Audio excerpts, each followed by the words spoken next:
minimize చేయండి.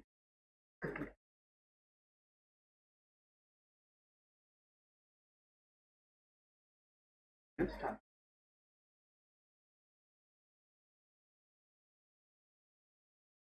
F5 నొక్కండి. నేను కొట్టాలా? It's live.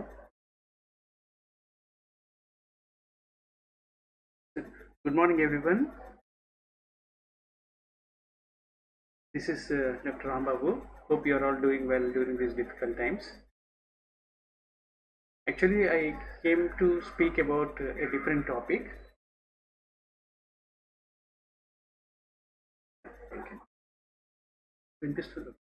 So I thought of speaking about the endotracheal tubes. How less we know actually. We have been using them day in and out, but we have seen the logistic problems here. Someone telling me Zoom is not secure, and so we had to redo everything.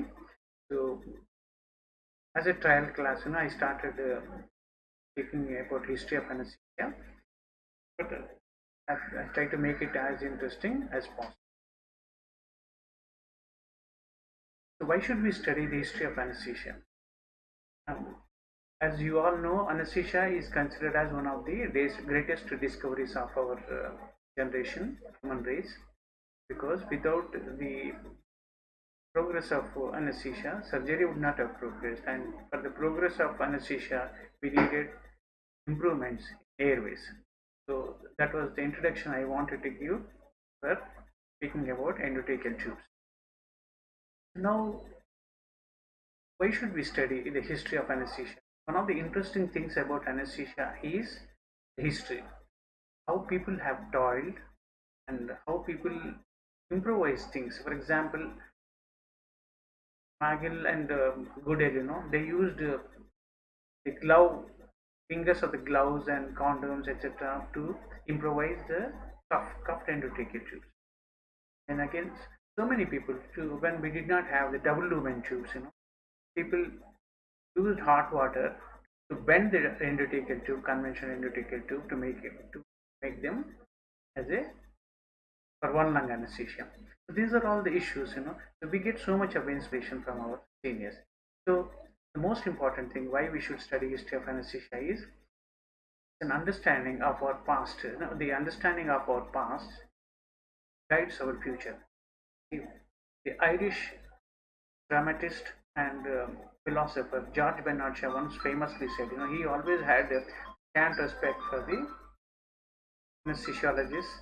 I'm sorry, for the doctors. I don't know, some of you might have read Doctor's Dilemma, the book he wrote, in which he says, doctors are very famous for the doctors and the people in medicine are famous for discovering, discarding, and rediscovering. There are so many examples in our history where things were discovered first, not used for several days, then again reused. Example, nitrous oxide. Humphrey Davy, he discovered it long time back about the anesthetic properties, but for several centuries nobody used them. So this was what happened. So, an understanding our past guides our future. Then the history of surgery is, as I told you, inextricably linked to the development of anesthesia. For example, once the chest was opened, the lungs used to collapse those days. People did not know what to do. So surgery was done only as a last resort those days. So the history of surgery followed the history of anesthesia. Once we realized what happens once the chest is open, then the improvements in anesthesia also came. We are all part of it. So this is the famous ether dome, where the picture of the first anesthetic, general anesthetic being administered. So we briefly, as I said, this is going to be a brief history. So what happened before 1846? When the anesthesia was not there, what was happening? So this is called the foundations of anesthesia. From 1846, as you all know, in 1846, general anesthetic was administered openly in a public forum, and 1846 to 1900, it was establishment of anesthesia. So many improvements came. Then 20th century, the consolidation and growth. 21st century, the future. There will be so many. So from Bronze era, space era. So we all know that what is the Bronze era is almost from the times of Rig Veda, that's nearly 3,500 years old or 4,000 years old. The recent developments, fiber optics, particularly the Japanese contribution, Ikeda and others, they first introduced introduced the fiber optics. In pre-1846, what was happening? It's a foundation of anesthesia. So it is said in Bible, I think, that the Lord God caused him to fall into deep sleep while the man was sleeping. The Lord God took out one of the ribs. He closed up the opening that was inside, and everything was painless. So, in other words, this is in Genesis, I think. So the issue is here: the woman was created from a man. So since then, woman had always been a side issue. Anyway, see, this shows that and that Adam was administered anesthesia and rib was taken out and woman was created. The foundations of anesthesia were continuing. So there were two methods. How was they anesthetizing the patients? So I remember the fastest surgery used to be amputations, which they used to do in few seconds. What I read. So once a bell used to ring, they would close all the big doors and so that the cries are not heard outside. They go inside. The surgeon goes inside. Those days, the barber source were this, and most of the physicians, they were not doing these works, surgical work, because surgery was never considered a good option. Only as a last resort, when everything fails, the surgery is. So let me tell you an important quotation. When anesthesia fails, you start feeling the surgery. When anesthesia fails, you start feeling the surgery. So this was what was happening those days. People used to die like flies. So what were the methods they were using? I'm just briefly mentioning. Chinese used a different concoction. The Persians used a different ones. Mesopotamians, that is between Tigris and Euphrates, now what we call as Iraq. That was one of the most civilized places do this. They were using alcohol, opium, that's poppy, and hyoscine, which is called mandarin, cannabis, called hemp, and cocaine. Cocaine was first used, as you all know. A lot of work was done by Sigmund Freud and Kohler for ophthalmic anesthesia. What was the non-drug methods? They were applying cold. If you apply cold, what happens? The nerve conduction stops transient.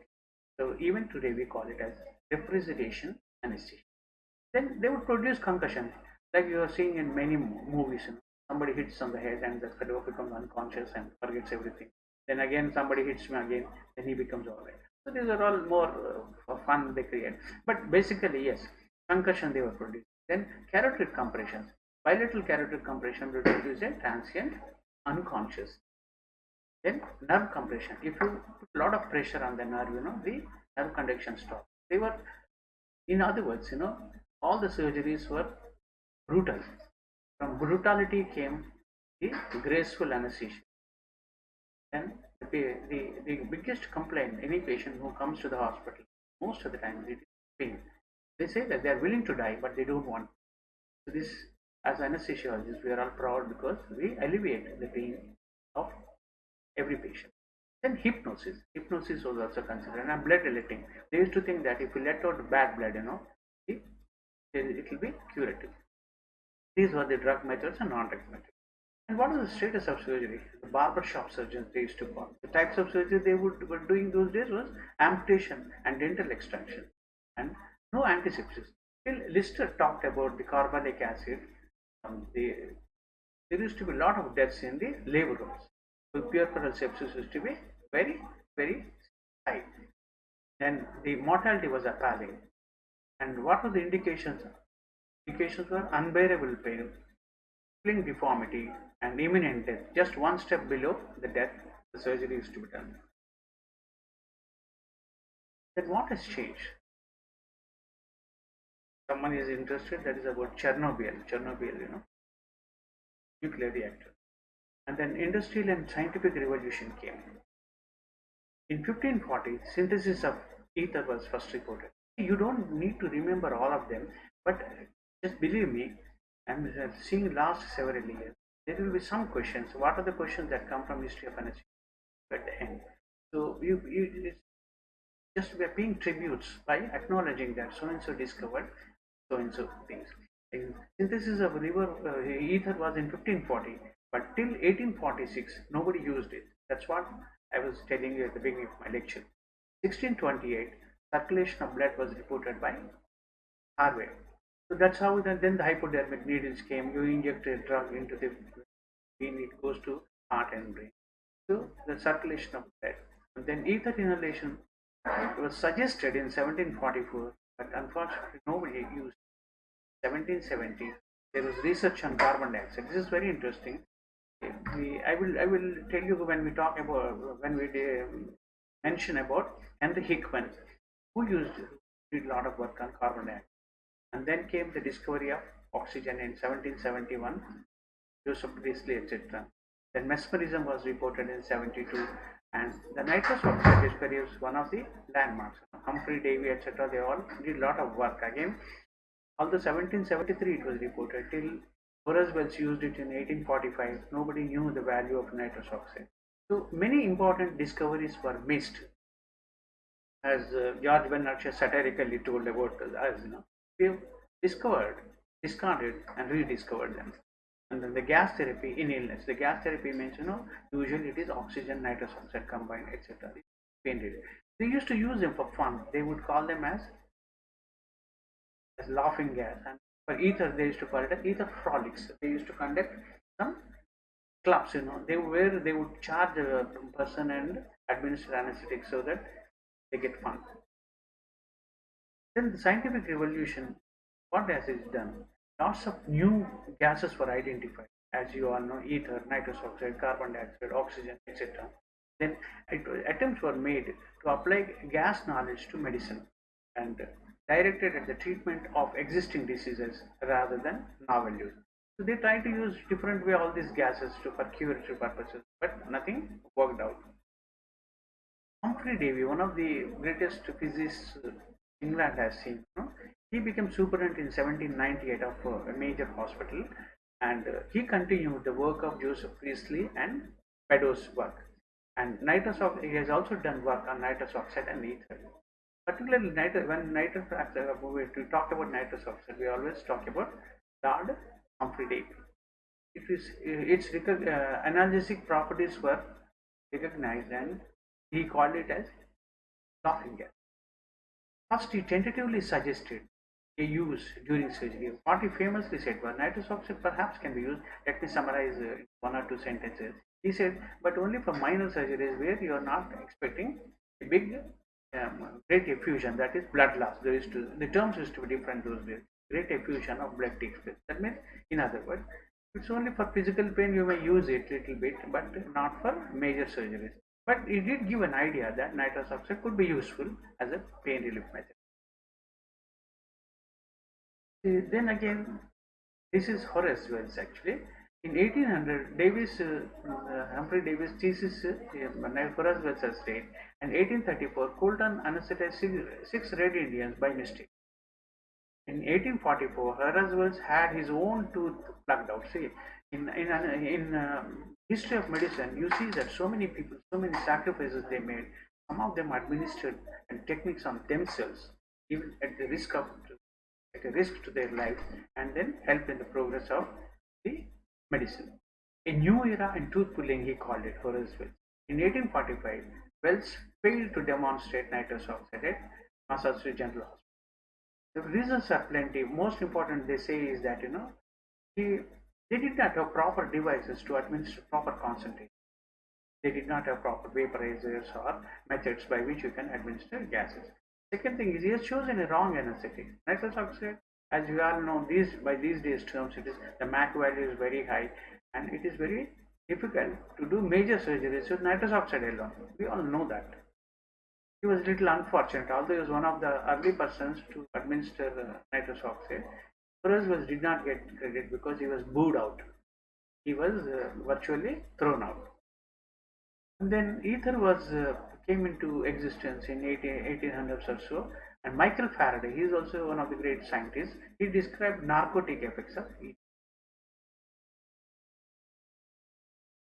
Then Benjamin Brodie in 1821 he demonstrated um, in Royal College of Surgeons that ether inhalation could induce insensibility in a guinea pig. Again, what happens in medicine is what is reported officially and accepted is taken as a truth. So unfortunately, he did it on animals. Those days, people had a lot of reservations when you compare a human being with a animal. So it was never, people did not give much importance. Ether acted like a narcotic poison, he said. Then in 1842, first use as in clinical anesthesia was Crawford Long. Crawford Long was he is one of the physicians who was working in a small place. He used to charge, I think he used to charge a few shillings or pence or something like that, and then he would do painlessly small surgery. But he never reported, unfortunately. So that is why the Crawford Long these days is given credit by the Americans, not some Americans, not all of them accept it, because first authentication came only in 1846 on 16th October. So in fact, some of you may be interested. Sometimes we asked in quizzes also. American Physicians Day is celebrated on the 30th of March, when Crawford Long is supposed to have administered ether first. So Crawford Long was the first one, so is not documented. In first public demonstration, William Thomas Greenwater. See, we must always give credit. As I said, the earlier surgeons or the early surgeons were all barbers, they used to call, but by profession they were all barbers. But the anesthetists, most of them were dentists. The most like Horace Wells and William Thomas Green Martin, all these people who made anesthesia popular were dentists. So he first gave public demonstration of ether in Boston, Massachusetts on 16th October 1846. It was a Friday. Again, some people used to ask in quizzes. It happened to be a Friday. William Thomas Green Martin, on his tomb, it is written on the tableau. It is written that he is an inventor and revealer of inhalation anesthesia, before whom in all time surgery was agonized. It's one of the famous writings, by whom pain in surgery was averted and annulled, since whom the science has control of pain. So he was able to control the pain in a. So the patient's name was James Venable. Actually, if you go back to the previous slides, the names are given already, but you can find it in any textbook. So James Venable, Gilbert Abbott. James Venable was first administered anesthesia by Crawford Long. His Gilbert Abbott was the patient, and surgeon Warren, he first operated for a small jaw tumor or neck tumor, but if it done painlessly. So he famously said that, gentlemen, is no humble. I was always curious, why did he use this word? Famous surgeon Warren, why did he use that the word humble? It looks like that in earlier to that, the Henry Hickman, he used carbon dioxide and produced kind of unconscious animal, and he did surgery. But he could not again repeat it in publicly, so he was booed out. And when he reported in Lannis, somebody else reviewed it and saying that it was humble. Probably that's the reason when it became successful administration of anesthesia, the surgeon called it as, gentlemen, it's no humble. So this is again a very famous quotation in our anesthesia. So there are so many questions. Why no anesthesia until 1846? Why did Davy not pursue his work? Davy, we all know that he realized, but he never published or never pursued the work. No real concept of anesthesia in the 1700s or in early 1800s. How can you achieve a state which you assume is impossible or cannot envisage achieving? So you cannot describe unconscious. What is unconscious? It's very difficult to describe even today. The most wonderful or the most amazing thing is, even after nearly 200 years, still don't know how the anesthetics act and what exactly is unconscious. The, the, the word anesthesia was first contributed by Oliver Wendell Holmes, who was professor of anatomy and physiology at Harvard Medical School. He wrote a letter to William Thomas Green Martin after meeting him. He said that this, let us call it as anesthesia. That means a feeling of indifference to pain. So that's how anesthesia came. So this is again one of the things which is asked sometimes in Viva. Oliver Wendell Holmes, also a poet. Many poems he wrote, and one of the poems I like very much is when he famously said that you never grow old as long as there is youth in your heart. So don't think that I am old to this, that, anything. Don't, never tell me that. You are young as you think you are. Then those days, the pneumatic is what is called as pneumatic institute. Probably lung problems were more. Treatment of disease by the physician. Surgery did not figure in the scheme of things. Some standing, and therefore the surgery did not have same standing and therefore influence. So the surgeons were not all that popular. Subsequent years they compensated for that and became more popular than the physician. State of surgery almost inevitably fatal. Why encourage them when the patient is going to die? So why, if you do, even we are these days also we are scared. If we do, they will say that they died of surgery or anesthesia. Nobody was willing to die. Again, in this situation, I would like to tell you something interesting about George Washington, the first American president who liberated America from the British. So he had a respiratory obstruction, and people were afraid to do tracheostomy because those days, tracheostomy was considered as a slaughter. And at the same time, after a few years, people again said that it's one procedure which is one step away from the death. So in the next second, the patient is awake. So this is the importance of the courage to do things at the right time. Then there were moral and religious beliefs of fear and concerns about the animal experimentation. So the church played a lot of role. So many times people are afraid, this may be sinful if I do that. So these were the issues they had.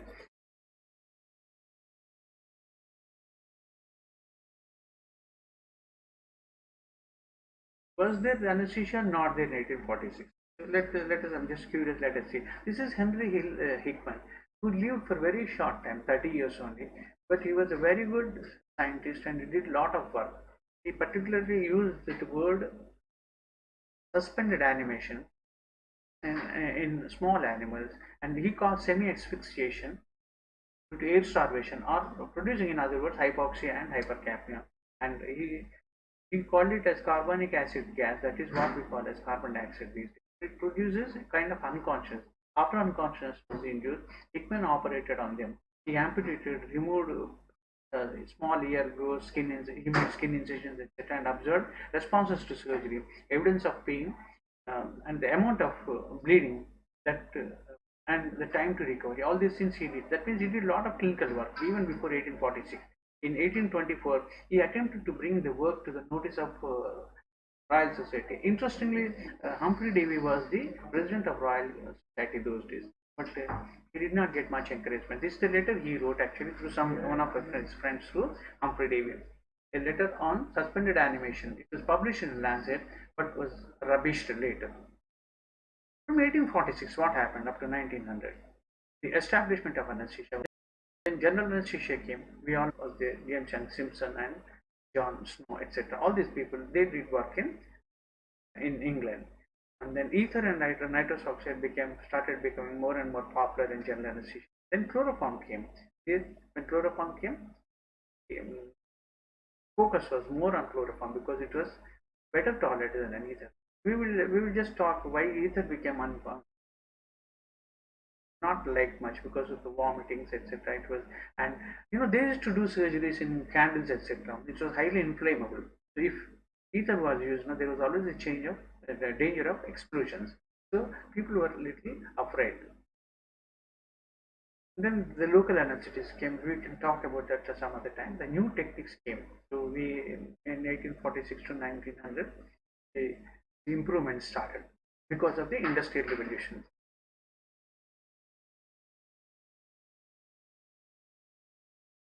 Then what happened? The news spread. Once in 1847, it was demonstrated. I was telling you that what are the questions that are possibly asked from of anesthesia.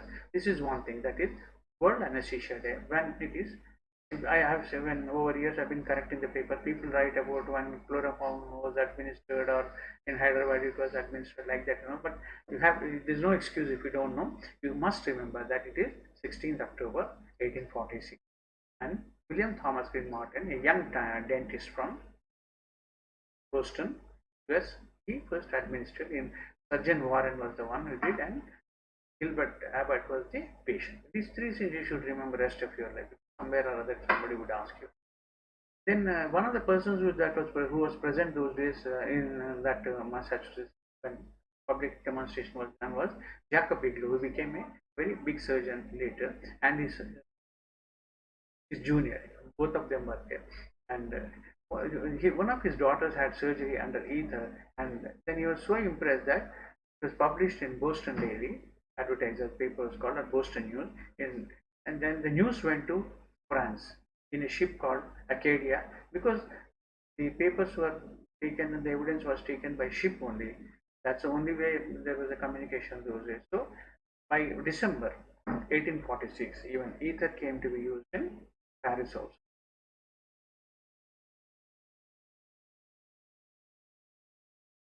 The reasons for possible abandonment. Although ether was used again, most people started turning to practice without anesthesia. Why it happened? Why it happened? So in between, there's again a gap. Why it was not used? The reasons were William Thomas Green Norton, with all the respects, but still he tried to patent the anesthesia, and so the use was limited. So he wanted to make more money, so it was patented, and then people could not use freely. Then it was producing inadequate anesthesia, not because it is potent. We have used ether when we started our career, but the vaporizers were not suitable. So some of them were, they need to be modified, and then excessive secretions and vomiting, the risk of explosion, because candlelight surgeries and they were doing this. So it had to be abandoned, because sometimes they were using cautery, crude cautery, but they were using, and then perceived risks of rendering the patient unconscious for surgery. So they were afraid to make patient totally unconscious. There was again always a fear that patient may not recover. These were the issues. Then nitrous oxide in 1847, Wells again published a paper saying history of the discovery of the application of nitrous oxide gas and ether and other vapors to surgical operations. Why did he do it? Because he did not get the credit that was due to him, and then again American Congress had announced a price of about $1 lakh those days. Anybody who comes out with a technique or with a drug that causes pain relief. So he also wanted to get the credit. And the interesting thing is, even Thomas William V. Martin also did not enjoy that money, because one of the persons he contested that, I think he was Jackson, the one who gave him ether. He also contested, saying that he was the first one to be used, and they fought and they never got the money during their lifetime. So whatever credit they got was after their deaths only. And in 1863, Bolton reintroduced nitrous oxide primarily for dental surgery. So for dental surgery, it is okay. So 50% of nitrous oxide will act like about 10 milligrams of morphine, so that would serve their purposes, but not for major surgery. And nitrous oxide cylinders started becoming available in 1865, and pain relief during the labor, what we call it as Antonax these days. 1881, somebody started. So then crude anesthesia machines, gas and oxygen machines, gas means nitrous oxide machines started into market. Then chloroform, chloroform is a synthesized one. And Cynthia Guthrie accidentally anesthetied herself. She was the one, again the problem is she inhaled herself and she saw the effect, but she was afraid to produce the scientific results. Then 1847, first clinical use was used in London, St. Bart's, and then James Young Simpson and used chloroform for obstetric anesthesia. Although he used it in obstetric anesthesia, he was not given that credit because he was basically an obstetrician. So he was professor of midwifery in Edinburgh from 1840 and tried chloroform on himself and friends at the suggestion of David Wiley, a chemist, and then secured and popularized chloroform as clinical anesthesia, especially in obstetrics. So there were many objections to analgesia for childbirth. Again, the religion was quoted, and the church was reluctant for its administration because it was said in Genesis, I believe, that the Lord God said to the woman, "I will greatly increase your pain when you give birth. You will be in pain when you have children. You will long for your husband, and he will rule over you." So again, this was again the reason that was given, but we subsequently what happened is very interesting. So this was the reason was given because it said that Eve has violated what God told, so she was punished. But this is more of hypothetical. Then chloroform in 1847, John Snow, he used a specific inhaler. But John Snow is important. Again, this comes in questions, the theory also sometimes. Because he was the first qualified anesthetist and he is a full-time practitioner of anesthesia, John Snow. In 1847 and 48, chloroform eclipsed ether because of many advantages. Though it was later, many deaths were reported when Anna Greener, the first anesthetic death which was investigated, was reported in 1848. Poor girl, she came for a minor surgery of toenail removal, but she succumbed to chloroform administration. And John Snow was born in, this is again important, you should remember, James Young Simpson, John Snow, Horace Wells, Thomas Green Morton. He became interested in anesthesia work in he was working in toxicology, he was to work in toxicology. He apprenticed in Newcastle and then worked in London 1836 to 56 until his death. Acknowledged as the first full-time anesthetist, developing ways to improve methods of ether and chloroform administration.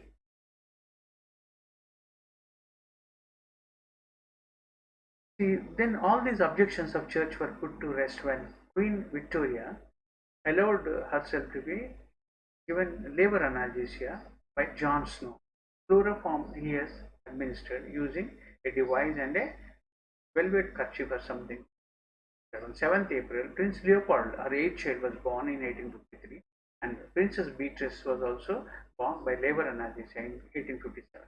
This has settled the issue, and people started using chloroform in obstetrics. The religious objections were all aside. Then local anesthesia for the cocaine. Cocaine, if you remember that it came from Latin American countries, Bolivia, someplace, Peru, etc. And then it was a spinal analgesia, pain relief. Corning accidentally administered, but Auguste Bear purposefully as administered. Again, cocaine became more popular for other reasons also, for addiction and also for ophthalmic anesthesia. And the Kohler was the one who used it, and Sigmund Freud also did a lot of work. But Sigmund Freud famously said, "While I got the honor, but the money went to somebody else."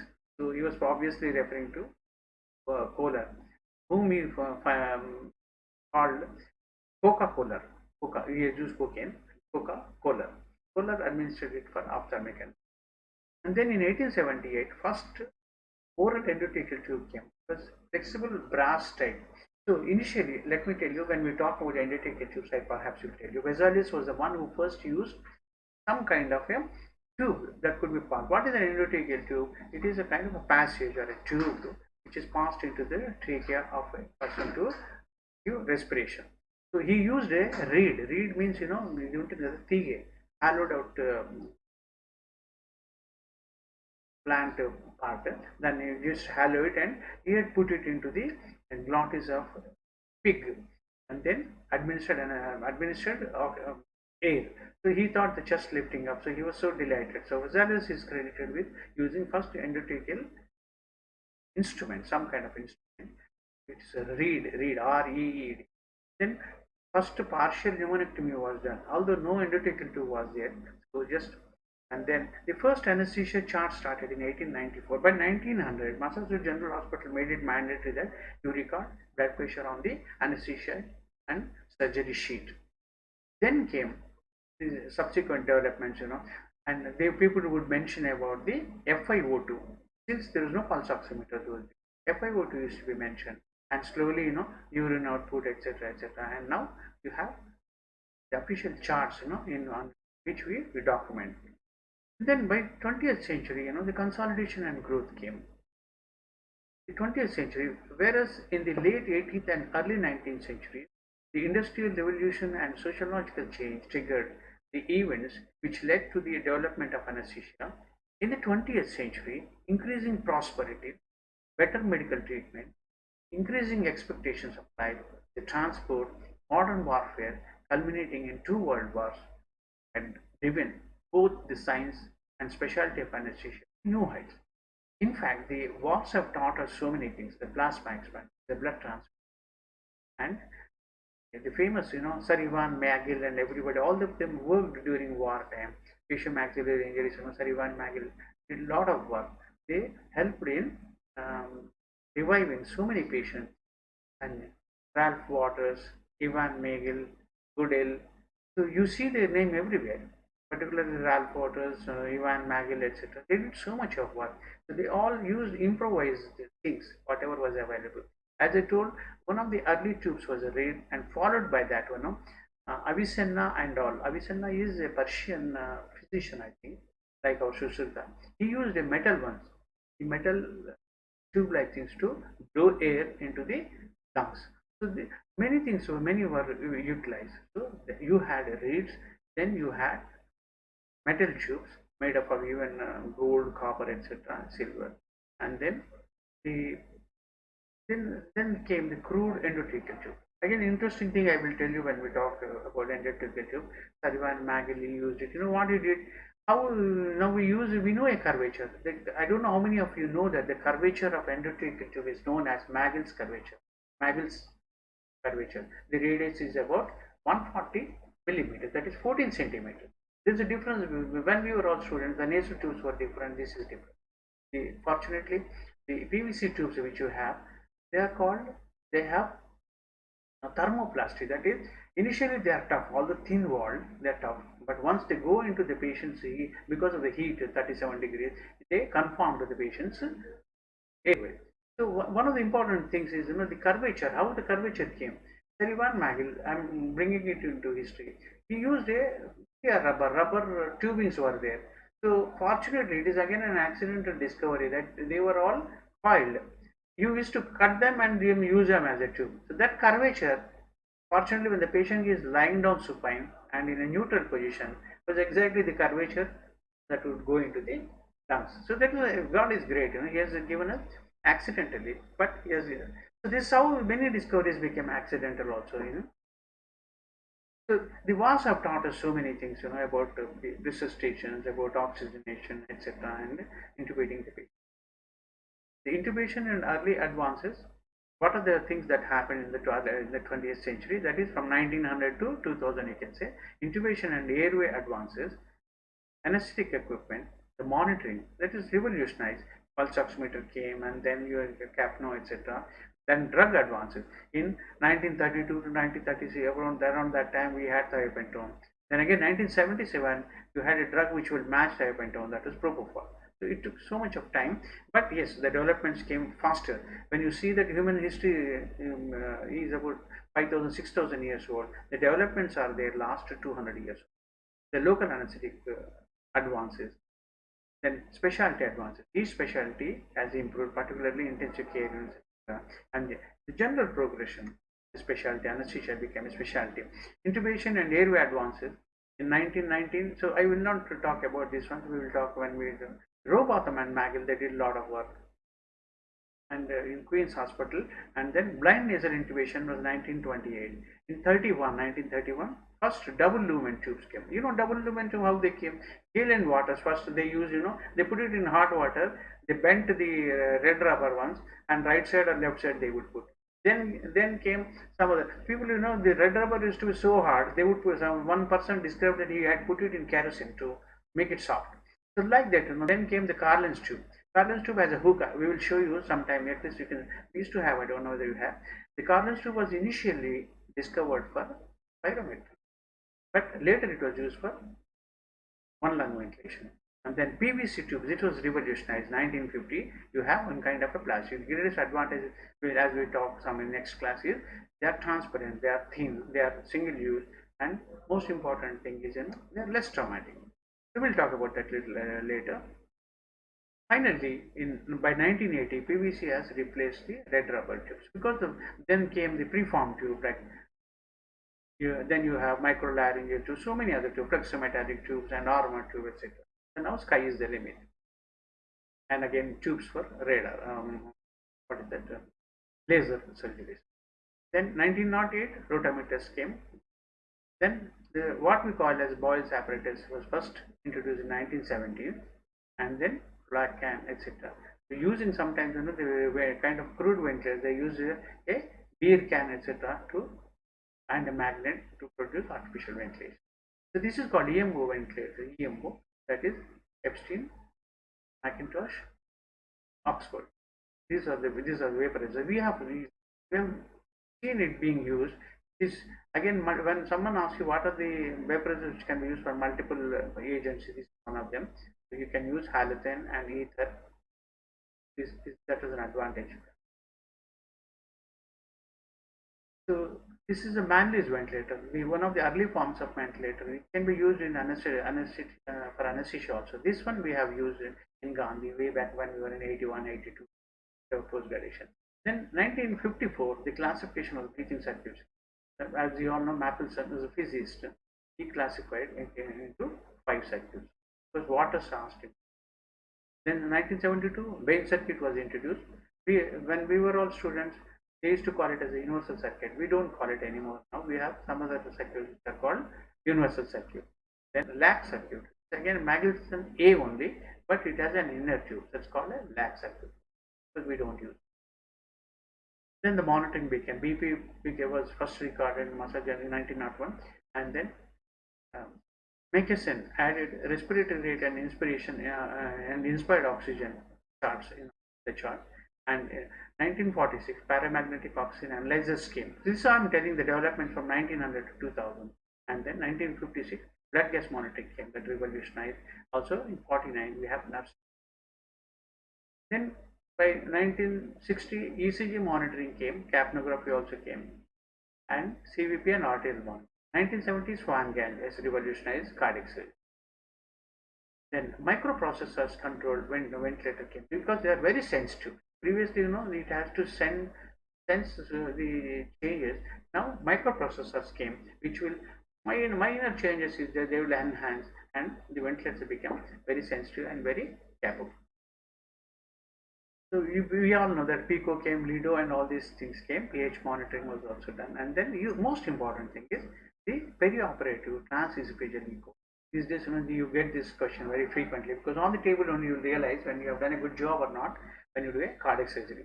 The leak is there, the valve, when you do a valve replacement, it is all right. So these things you will know immediately. You don't need to wait post-operatively for echo to be done. So transesophageal has revolutionized as an intra-op monitoring device.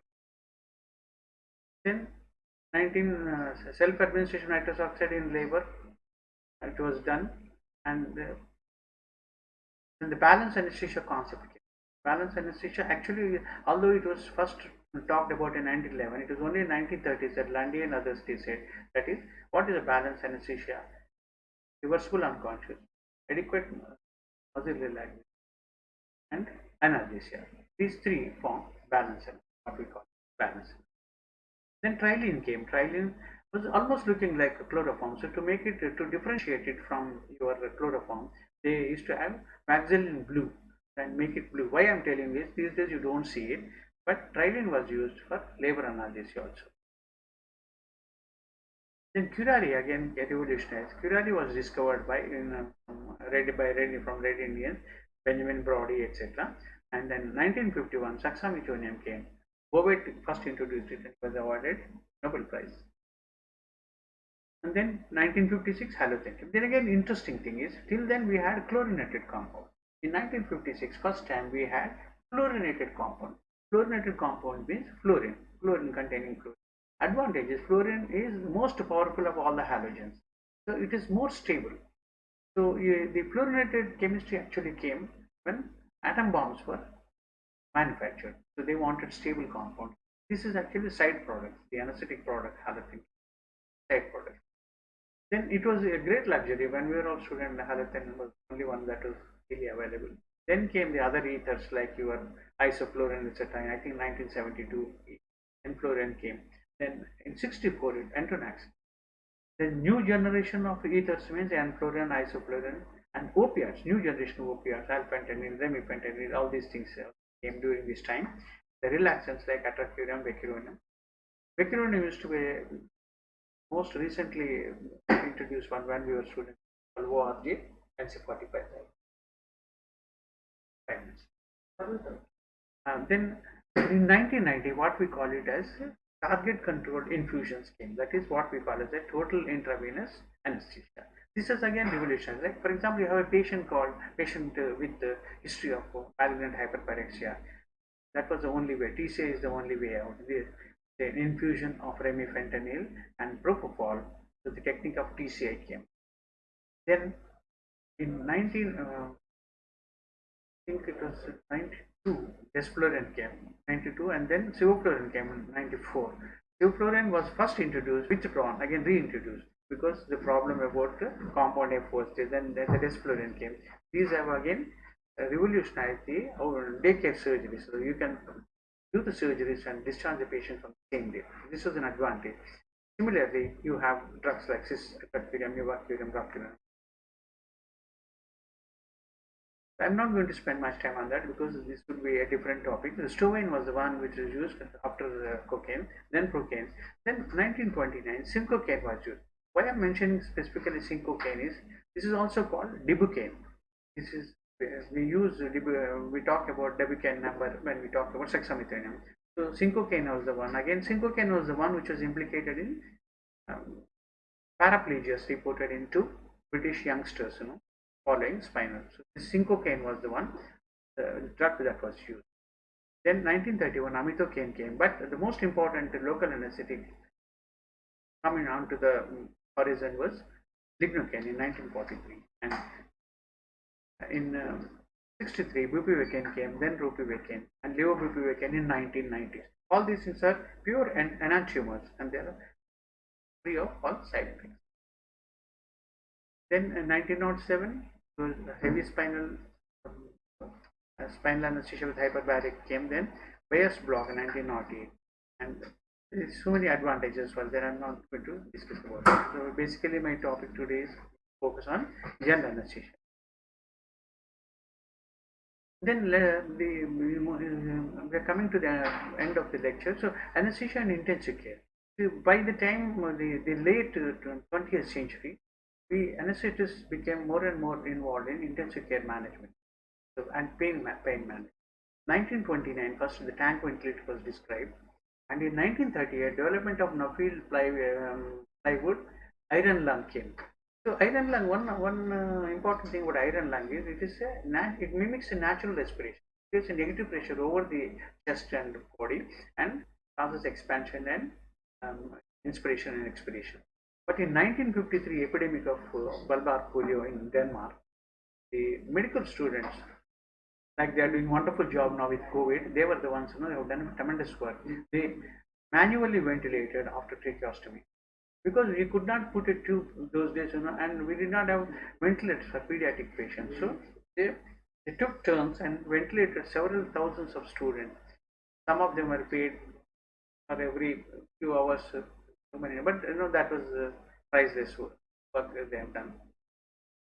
Then the pain management came in the 20th century, and the rudimentary pain relief methods have started. Then patient control analgesia, everything came. Now these days we have labor analgesia, patient control, epidural, patient controlled narcotics, all these things, combination of all this, and multimodal anesthesia came. So this is the development. Then you have so many centers like Liverpool centers which have done wonderful work on pain relief.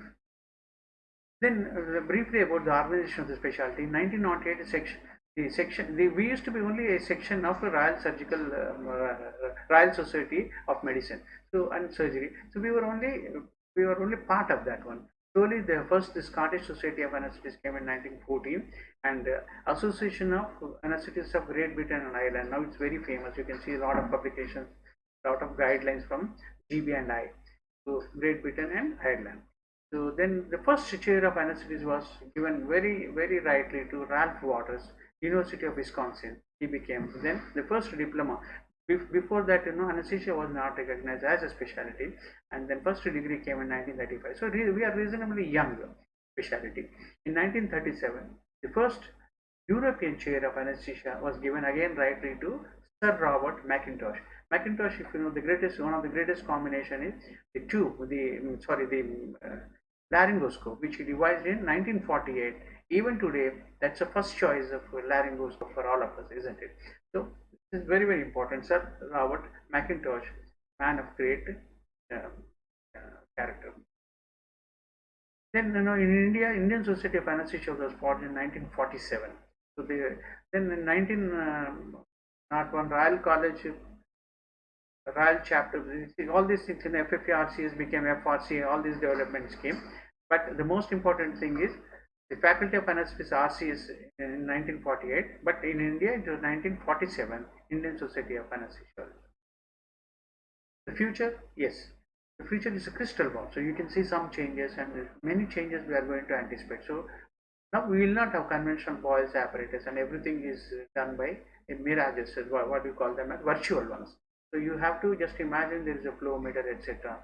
And then we are expecting that xenon will enter, because there is again the concerns about the environment, etc. The ozone layer would be depleted by your fluorocarbons and fluorocarbons. So slowly they are being phased out, and slowly your xenon is expected to become more than that. The nerve blocks will become more and more popular, less drugs and less environmental pollution. Yes, so many. Then closed loop techniques. Anesthesia will become very closed loop, and nothing will be released into the atmosphere, and more target control infusions, like we stop using volatile anesthesia that are harmful in many ways. Will be probably switching over. So this is the advances we are expecting. Again, in the space, we already have many devices like sevoflurane and LMS, sevoflurane, midazolam, etc. They all very short acting, and we admit the patient. Daycare surgeries will become more and more popular because it will involve less number of people, and it will be cost benefit. And the most important thing is new monitoring, anesthesia depth. It will become bispectral index, etc. Now they will become because the awareness during anesthesia is again problem. And particularly when we use total intravenous anesthesia, etc., they may become an issue. So awareness of anesthesia will also be monitored intraoperatively. Coughing also, this is a separate issue. So the anesthesia services, the most we will be from a distance, we will be doing it. Robotic surgeries like that, all these things will come. So we will be working outside the operation theaters, like in MRI suits, etc. These are all becoming a part of our daily work.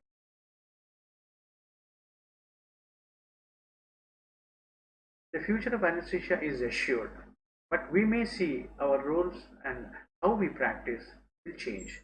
So as I said, Bernard Shaw commented initially that you discover, discard, and rediscover. But perhaps once he has seen how we work, the strides of development that we have made, and with this COVID and all, perhaps from his heaven he would say that yes, I will withdraw my statement. Yes, you are doing a wonderful job, and it's no more to God that I would turn myself for health, but I would look at doctors, and particularly the intensive care specialists like anesthesiologists. With this, I think I'm concluding my lecture. Hope if you have lectures, if you have any questions, you can ask me, interact with me anytime you like. Oh, this is not Devendra. No, this is it looks like Devendra, but it's not Devendra. Thank you. Thanks for your time.